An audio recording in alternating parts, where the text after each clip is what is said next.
ધોરાજીમાં સ્થાનિક સ્વરાજની ચૂંટણીને લઈને ભાજપે શક્તિ પ્રદર્શન કર્યું હતું। તાલુકા પંચાયતની 16 બેઠકો અને જિલ્લા પંચાયતની 2 બેઠકો માટે ભાજપના ઉમેદવારોએ સત્તાવાર રીતે ઉમેદવારી પત્ર ભર્યા। આ પ્રસંગે ધોરાજી ધારાસભ્ય મહેન્દ્ર પાડલિયાની ઉપસ્થિતિમાં ભવ્ય વિજય વિશ્વાસ રેલીનું આયોજન કરવામાં આવ્યું। બાબલા ચોકથી તાલુકા પંચાયત કચેરી સુધી આયોજિત આ વિશાળ રેલીમાં મોટી સંખ્યામાં ભાજપના કાર્યકર્તાઓ અને સમર્થકો જોડાયા હતા।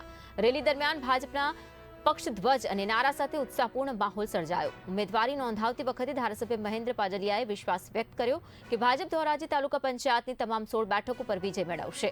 તેમણે જણાવ્યું કે રાજ્ય અને કેન્દ્ર સરકાર દ્વારા કરાયેલ વિકાસ કાર્યોને કારણે જનતા ભાજપ પ્રત્યે વિશ્વાસ ધરાવે છે અને તેનો લાભ ચૂંટણીમાં ચોક્કસ મળશે। ભાજપના ઉમેદવારો સમર્થકોના કાફલા સાથે તાલુકા પંચાયત કચેરીએ પહોંચ્યા અને નિયમિત પ્રક્રિયા મુજબ તેમના ઉમેદવારી પત્રો જમા કરાવ્યા। સમગ્ર કાર્યક્રમ દરમિયાન ઉત્સાહ અને ખાસ ગરમાગરમીનો માહોલ પણ અહીં સર્જાયો હતો। સ્થાનિક સ્વરાજની આવનારી ચૂંટણીને લઈને તમામ રાજકીય પક્ષો સક્રિય થયા છે, પરંતુ ધોરાજીમાં ભાજપ દ્વારા યોજાયેલ આ વિશાળ રેલીને પક્ષના શક્તિ પ્રદર્શન તરીકે જોવામાં આવી રહી છે।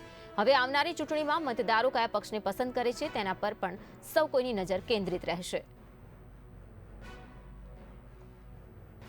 ધોરાજી તાલુકા પંચાયતના 16 સીટના ઉમેદવારો અને ધોરાજી જિલ્લા પંચાયતના 2 ઉમેદવારો ભારતીય જનતા પાર્ટી પ્રદેશ અધ્યક્ષ દ્વારા જે નામો જાહેર થયા છે તેઓ ઉમેદવારો પોતાના ઉમેદવારી પત્ર ભરવા જઈ રહ્યા છે અને આ તકે ભારતીય જનતા પાર્ટીના પ્રદેશ અધ્યક્ષ શ્રી જગદીશભાઈ પંચાલ સાહેબે જે ઉમેદવારોને જાહેર કર્યા છે એને બધાને હું અભિનંદન અને શુભેચ્છા પાઠવું।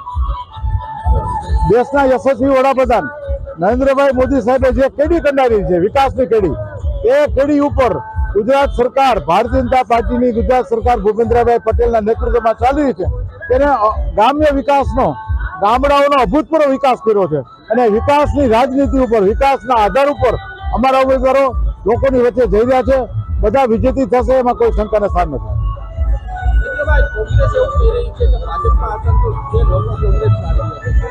આજે કોંગ્રેસ હતાશા નિરાશામાં આવા વાહિયાત નિવેદનો કરે છે। આજે ભારતીય જનતા પાર્ટીના કાર્યકર્તાઓ આજે તમે જોઈ શકો છો આ ધોરાજીમાં વિશાળ સંખ્યામાં જેને ટિકિટ મળી છે એની સાથે જેને ટિકિટ નથી મળી તમામ હોદ્દેદારો, પૂર્વ હોદ્દેદારો, પૂર્વ સભ્યો બધા એક સાથે છે, કોઈ બેમત નથી અને અત્યારે કોઈ અસંતોષ